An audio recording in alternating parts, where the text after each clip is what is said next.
ये जो गौरी, शहीन, गजनवी, ये चौकों में सजाने के लिए नहीं हमने रखे हुए, ये हमने हिंदुस्तान के लिए रखे हैं। वैसे तो हम बात करते हैं इस चैनल पे फ्रीलांसिंग के बारे में, सोशल मीडिया के बारे में, बट लास्ट के कुछ दिन बहुत ज़्यादा डिस्टर्बिंग रहे हैं as an Indian, and I as a creator, I as an Indian consider this my responsibility कि मैं इसके बारे में कुछ इन्फॉर्मेशन जो भी मुझे पता है मैं आप तक रखूं। आज हम ज़रूर बात करने वाले न्यूक्लियर अटैक के बारे में, क्योंकि पाकिस्तान ने बहुत ज़्यादा ब्लफ ज़रूर किया है न्यूक्लियर अटैक के बारे में, बट गॉड फॉरबिड, भगवान ना करे, अगर ये अटैक होता है तो ये कितना ज़्यादा डिस्ट्रक्टिव हो सकता है, इसकी कोई इमेजिनेशन भी नहीं कर सकता है। आज हम बात ये करेंगे कि अगर ये अटैक होता है तो as a civilian, as a common man, किस तरीके से आपको अपनी जान बचानी है। अब इसमें ऑफ कोर्स सर्वाइवल के चांसेस बहुत कम होते हैं, बट जितने भी परसेंट चांसेस हैं वो क्यों बनते हैं इसके बारे में बात करनी बहुत ज़रूरी है। सो ये वीडियो बहुत इंपॉर्टेंट है तुम्हारे लिए एंड तुम्हारे लव वंस के लिए, तो इस वीडियो को लास्ट तक ज़रूर देखना। आज हम सबसे पहले जानेंगे कि न्यूक्लियर अटैक होता क्या है, ये कितना डिस्ट्रक्टिव हो सकता है और इससे बचने के कौन कौन से तरीके हैं। अगर बात किया जाए तो दुनिया में 12,931 न्यूक्लियर वेपन्स हैं, जिसमें से 3,900 एक्टिव हैं, लेकिन तबाही मचाने के लिए ना एक न्यूक्लियर वेपन भी काफ़ी है। न्यूक्लियर अटैक नाम सुनते ही तुम्हें सबसे पहले याद आता होगा हिरोशिमा एंड नागासाकी का न्यूक्लियर बॉम्ब ब्लास्ट, एंड ये इतना ज़्यादा डिस्ट्रक्टिव था, ये इतना ज़्यादा तबाही मचाने वाला था कि इस अटैक के कई सालों बाद तक भी जितने भी बच्चे वहाँ पे पैदा होते थे ना, वो अपंग होते थे, विकलांग होते थे, अपाहिज पैदा होते थे, just because of the radiations of this particular war. तो ये कोई मामूली अटैक नहीं है। ये मान करके चलिए कि अगर एक न्यूक्लियर अटैक होता है ना तो सीधा 20 करोड़ लोग ख़त्म हो सकते हैं। लेकिन ताज्जुब की बात यह है कि जब हिरोशिमा एंड नागासाकी के अंदर ये बॉम्ब ब्लास्ट हुआ था ना, तब भी 2 ऐसे लोग थे जिन्होंने इस बॉम्ब ब्लास्ट को सरवाइव किया and they lived their life up to 80 years.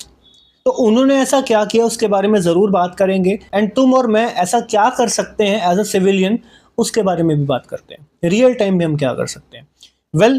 बचना कैसे, इसको समझने से पहले लेट्स अंडरस्टैंड कि एक न्यूक्लियर अटैक होता क्या है और इसके किस तरीके के इम्पैक्ट्स होते हैं।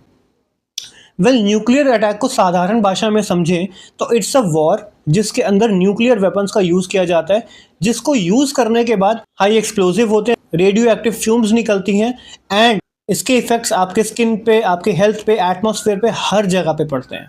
It's not just a normal attack. Zone 1 का मतलब होता है 1.27 किलोमीटर से लेकर के 3.27 किलोमीटर तक के बीच का एरिया। अगर आप इस एरिया के अंदर मौजूद हो, यहाँ पर आपको विद इन 6 सेकेंड्स शॉकवेव आके हिट करेगी with a speed of 56 kilometre per hour. ये इतनी तेज हो सकती है कि आपको परमानेंट ब्लाइंडनेस हो सकती है, आपको 2nd डिग्री के बर्न्स हो सकते हैं, एंड आपके कान के पर्दे भी फट सकते हैं। इसके बाद चलते हैं जोन 2 पर। ये 600 मीटर से लेकर के 1.27 किलोमीटर के बीच का डिस्टेंस होता है। अगर गॉड फॉरबिड आप इस एरिया के अंदर हो तो सर्वाइवल के चांस नेक्स्ट टू इम्पॉसिबल है। न्यूक्लियर अटैक की शॉकवेव आपको 2.5 सेकंड के अंदर हिट करेगी with a speed of 262 kilometre per hour. जैसे कि एक ट्रेन हिट करती है वैसा आपको हिट करेगी। आपको इसके थर्मल रेडिएशन से 3rd डिग्री बर्न्स हो सकते हैं, एंड आपकी आंखें जा सकती हैं, यू कैन बी ब्लाइंड, आपके कानों से खून निकल सकता है। अब चलते हैं जोन 3 पर, जहाँ पे सबसे ज़्यादा डैमेज हो सकता है एंड इसमें सबसे ज़्यादा सीवियरिटी के चांसेस रहते हैं। ये एरिया फायर बॉल से 350 मीटर से 600 मीटर्स का एरिया है, एंड भगवान न करे अगर कोई यहाँ पे मौजूद रहा तो वो पिघल भी सकता है। इसकी शॉकवेव इतनी तेज़ होती है कि आपकी हड्डियों को गला सकती है। आप उड़ेंगे नहीं, आप पिघल जाएंगे। ये इतना ज़्यादा डिस्ट्रक्टिव है। इसमें शॉकवेव आपको हिट करेगी 800 किलोमीटर पर आवर की स्पीड से। इससे आपको 4th डिग्री बर्न्स आ सकते हैं, आपके लंग्स एंड आपका हार्ट कोलैप्स कर सकता है, एंड ऑफ कोर्स सर्वाइवल के चांसेस नेक्स्ट टू इम्पॉसिबल है। तो इतने बड़े अटैक के अंदर बचने की प्रोबेबिलिटी तो बहुत ज़्यादा कम है, but again Hiroshima and Nagasaki में सिर्फ 2 लोग ऐसे थे जो बचे थे। अब मैं ये नहीं कह रहा हूँ कि अगर 2 लोग बच गए तो सारे बच सकते हैं। ऑफ कोर्स कुछ मिरेकल्स थे, कुछ उनके अच्छे कर्म होंगे तभी वो बच गए, बट एज अ सिविलियन आप ऐसा क्या कर सकते हो जिससे कि आप बच पाओ इन चीज़ों से, उसके बारे में हम बात करते हैं। अब गॉड फॉरबिड अगर ये न्यूज़ आती है कि न्यूक्लियर अटैक होने वाला है तो तुम्हें सिर्फ 15 से 20 मिनट मिलेंगे प्रिपेयर करने के लिए।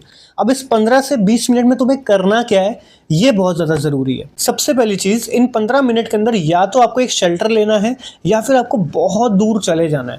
बट जाना कहाँ है एंड कौन सी ऐसी चीज़ें करनी है जो ध्यान रखने वाली है, उसके बारे में बात करते हैं। यहाँ पे अगेन बचने से पहले एक और चीज़ समझना ज़रूरी है कि जब एक न्यूक्लियर अटैक होता है ना, तो न्यूक्लियर अटैक के बाद होता है न्यूक्लियर फॉलआउट। अब ये न्यूक्लियर फॉलआउट क्या होता है? वेल, जब एक एक्सप्लोजन होता है तो धुआं मशरूम की शेप ले लेता है एंड इससे Ashes and radio active particles हवा में जाते हैं एंड धीरे धीरे ये पार्टिकल्स नीचे आते हैं। इसी को न्यूक्लियर फॉलआउट बोलते हैं। सबसे पहला नुकसान ये होता है इससे कि इससे सनलाइट ब्लॉक हो जाती है एंड ये इस लेवल पे ब्लॉक हो सकती है कि कई सालों तक भी हो सकता है सनलाइट एडिक्वेट अमाउंट पे आपके रीजन पे रीच ना कर पाए। एंड अगर सनलाइट नहीं आएगी तो ऑफ कोर्स एग्रीकल्चर पे इफेक्ट पड़ेगा, एग्रीकल्चर प्रोडक्शन ढंग से नहीं हो पाएगी, लोग भूखे मरेंगे। दूसरा, सप्लाई चेन की वाट लगने वाली, सप्लाई चेन कंप्लीटली डिस्ट्रॉय हो जाएगी। एंड थर्डली, उस रीजन के जो लोग हैं, इनफैक्ट एनिमल्स हैं, वो रेडियो एक्टिव हो जाएंगे एंड इससे उनको बहुत सारी बीमारियां होंगी।